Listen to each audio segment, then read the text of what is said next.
Hello everyone. तो हम vision IAS के टेस्ट सीरीज का सिलेबस देख रहे हैं। टेस्ट 8 का सिलेबस देखेंगे और इस टेस्ट को हम सॉल्व करेंगे 19 नवंबर 2025 पे। मैं इससे पहले ही टेस्ट टेलीग्राम चैनल पे अपलोड कर दूंगी और इसकी लिंक मैं कमेंट सेक्शन में दे दूंगी, ठीक है, या डिस्क्रिप्शन बॉक्स में। तो यहाँ पे देखो, हम देखेंगे इकोलॉजी एंड एनवायरनमेंट का सिलेबस और उसी के अकॉर्डिंग टेस्ट सॉल्व करेंगे। तो यहाँ पे पूरा डिटेल में दे रखा है, यहाँ पे जस्ट टॉपिक बताए हैं और यहाँ पे सिलेबस दे रखा है। तो हम पहले तो देखते हैं, मतलब सोर्सेज दे रखे हैं कि कहाँ से पढ़ना है। तो यहाँ पे एनसीईआरटी जो 12th की बायोलॉजी की एनसीईआरटी है उसका 10th यूनिट है और उसमें चैप्टर 13 है, 14 है, 15 है और 16 है। तो यहाँ से आप जो बेसिक कंसेप्ट होते हैं एनवायरनमेंट से रिलेटेड, इकोलॉजी से रिलेटेड, वो क्लियर हो जाएंगे। और एनसीईआरटी एक केमिस्ट्री के है जो कि 11th की है और पार्ट जो केमिस्ट्री है उसमें पार्ट है, पार्ट 1 एंड पार्ट 2। तो पार्ट 2 जो है उसमें चैप्टर है 14, उसमें आता है पोल्यूशन वाला चैप्टर। तो वहाँ से आप पोल्यूशन वाला चैप्टर जो है वो कवर कर सकते हैं। फिर आईसीएसई का जो है environmental education 9th and 10th standard वाला, तो वहाँ से भी आप कवर कर सकते हो। और फिर विजन आईएएस का वैल्यू एडिशन मटेरियल है और एनवायरनमेंट का, और क्विक रिवीजन मॉड्यूल भी है विजन आईएएस का, वहाँ से भी कर सकते हो। तो इन्होंने तो अपने सोर्सेज बताए हैं, लेकिन अगर आपको अच्छा लगता है तो आप वहाँ से भी कवर कर सकते हो, या तो फिर आपके पास अगर शंकर आईएएस है तो वो भी आप फॉलो कर सकते हो।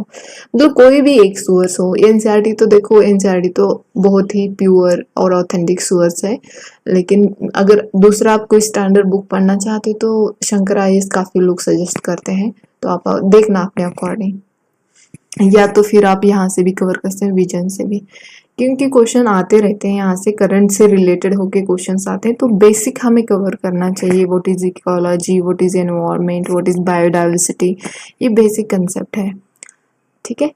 तो यहाँ पे देखो, basic concepts and component of the ecology and ecosystem. तो उसमें आते हैं क्या, इकोलॉजी एंड उसके functions. What is ecology? Ecology मतलब इको का मतलब घर होता है, लॉजी का मतलब स्टडी होता है। तो अगर किसी घर की स्टडी कर रहे हैं तो उसके फंक्शंस क्या होते हैं इकोसिस्टम के, मतलब इकोलॉजी, इकोसिस्टम, एनवायरनमेंट, इसके डेफिनेशन यहाँ पे बेसिकली रिक्वायर्ड है। जब आप मेंस का आंसर लिखते हो ना, तब भी वहाँ पे आपको डेफिनेशन की ज़रूरत होती है। अगर कोई फैक्ट्स डाटा कुछ भी पता नहीं है तो वहाँ पे आप डेफिनेशन से स्टार्ट कर सकते हो, इंट्रोडक्शन, राइट।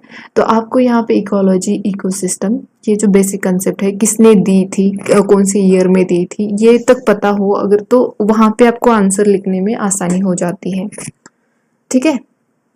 तो यहाँ पे देखो, इसके कंपोनेंट जो है, टेरेस्ट्रियल इकोसिस्टम और एक्वेटिक इकोसिस्टम, दो टाइप की इकोसिस्टम होती है। एक टेरेस्ट्रियल इकोसिस्टम होती है, मतलब जो जमीन पे होती है। एक्वेटिक मतलब जो पानी के अंदर जो इकोसिस्टम है उसके, ठीक है।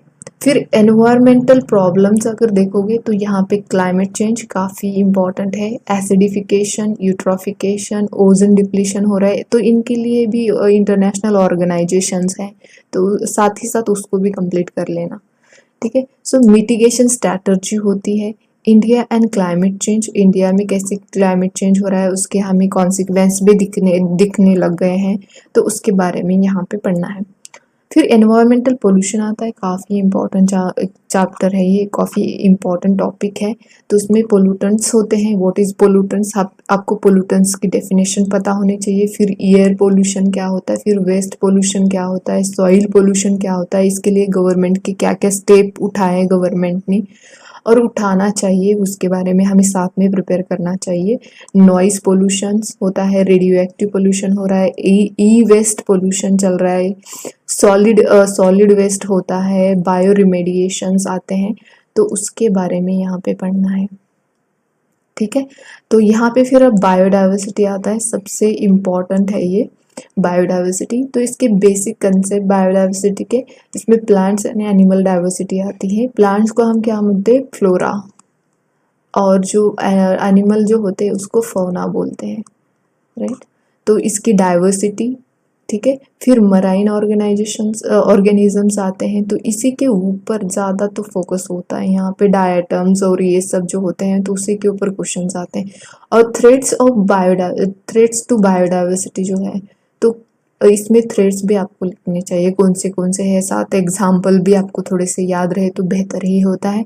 इसके लिए आप प्रोटेक्ट कर रहे हैं, प्रोटेक्टेड एरिया नेटवर्क जो है जैसे कि नेशनल पार्क्स है, वाइल्ड लाइफ सेंचुरीज है, बायोस्फीयर रिजर्व्स है, इम्पॉर्टेंट है ये प्रीलिम्स के लिए, काफ़ी इम्पॉर्टेंट है, यहाँ से क्वेश्चन बनते हैं। फिर यहाँ पे कंजर्वेशन एंड कम्युनिटी रिसोर्स, इसके ऊपर आई थिंक 2023 में ही यूपीएससी ने क्वेश्चन पूछा है। तो यहाँ पे बायोडाइवर्सिटी एंड कंजर्वेशन एफर्ट्स, जो इंडियन बायोडाइवर्सिटी है, यहाँ पे इंडियन बायोडाइवर्सिटी एक्ट भी है 2002 का, ठीक है, एक्ट भी है। सो कंजर्वेशन एफर्ट्स जैसे प्रोजेक्ट टाइगर है, प्रोजेक्ट एलिफेंट है, integrated development of wild habitat, national wild life action plans है, फिर bio prospecting, bio safety, bio piracy जो है वो भी यहाँ पे इम्पॉर्टेंट है। अभी हाई सी ट्रीटी जो हुई थी तो उसमें ना अभी कंसर्न्स बताए हैं कि ये बायो पायरेसी के वहाँ पे चांसेस हो सकते हैं। तो what is bio piracy, what is bio prospecting, bio safety क्या होती है, तो इसके ये टर्म्स है तो इसकी मीनिंग आपको पता होना ज़रूरी है। कंजर्वेशन एफर्ट्स में अगर आप देखोगे इंडिया और वर्ल्ड लेवल पे, यहाँ पे CMS है, साइट्स है, ट्रैफिक्स है, माइक है, तो देखो इन दोनों के ऊपर क्वेश्चन पूछे, तीनों के ऊपर क्वेश्चन पूछे हैं यूपीएससी ने, ठीक है। इंस्टीट्यूशनल ऑर्गेनाइजेशन मैकेनिज्म इम्पॉर्टेंट है, यहाँ पे यूपीएससी पूछती रहती है इससे रिगार्डिंग क्वेश्चन। एनवायरमेंटल एक्ट्स जो है और उसकी पॉलिसीज़ है, उसके अंदर अमेंडमेंट अभी तक कितने किए गए हैं, तो वो भी आपको उसी के अकॉर्डिंग क्या क्या चेंजेस लाए गए हैं वो आपको मेंस के लिए, प्रीलिम्स के लिए इम्पॉर्टेंट है। Environmental convention, sustainable development, environmental monitoring and impact assessment important है मेंस प्लस प्रीलिम्स, ठीक है। तो ये हो गया यहाँ पे सिलेबस, टेस्ट का सिलेबस हमने देखा, साथ में हमें करंट अफेयर्स मई के यहाँ पे कवर करने, मई 2025 के करंट अफेयर यहाँ पे कवर करने हैं।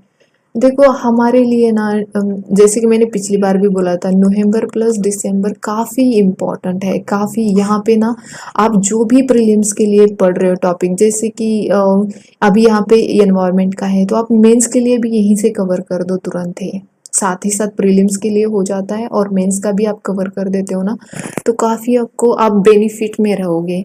और देखो मेंस के क्वेश्चन जो होते हैं ना, आप जितने भी मेंस के PYQ है आप देखोगे तो वो ना हमेशा करंट से रिलेटेड ही मेंस के क्वेश्चंस आते हैं। तो आपको यहाँ पे जो स्टैटिक्स है उसका बेसिक कवर करना है, जैसे कि डेफिनेशन आपको पता होनी चाहिए, उसके रिलेटेड जो भी गवर्नमेंट के स्टेप लाए गए हैं वो आपको याद रहना चाहिए, और साथ में करंट में क्या चल रहा है, ठीक है। अब देखो जैसे यहाँ पे एनवायरमेंटल प्रॉब्लम्स ले रखा है, तो क्लाइमेट चेंज है, तो क्लाइमेट चेंज के लिए गवर्नमेंट ने काफ़ी स्टेप उठाए हैं, फिर इंडिया लेवल के स्टेप और वर्ल्ड लेवल के स्टेप देखने होते हैं। यहाँ पे आपको एसिडिफिकेशन क्या होता है, यहाँ पे यूट्रोफिकेशन क्या होता है, ये बेसिक पता होना चाहिए। अगर आपको ऐसे पूछा कि what is eutrophication, what is the challenges to अगर आपको पूछा जाए कि चैलेंजेस क्या है यूट्राफिकेशन के, और यूट्राफिकेशन होता किससे है, तो यहाँ पे बेसिकली आपको इसकी जो भी प्रॉब्लम्स है या डेफिनेशन है या इसके अंदर जो भी केमिकल्स है उसके नेम्स आपको पता होना चाहिए, ताकि आप इंट्रोडक्शन उससे से स्टार्ट कर सको, ठीक है। How to mitigate the eutrophication challenges, तो ये अगर पूछा जाए तो आप अच्छे से वहाँ पे आंसर दे पाओगे।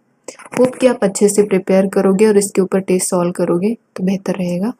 तो इतना ही आज के लिए, धन्यवाद।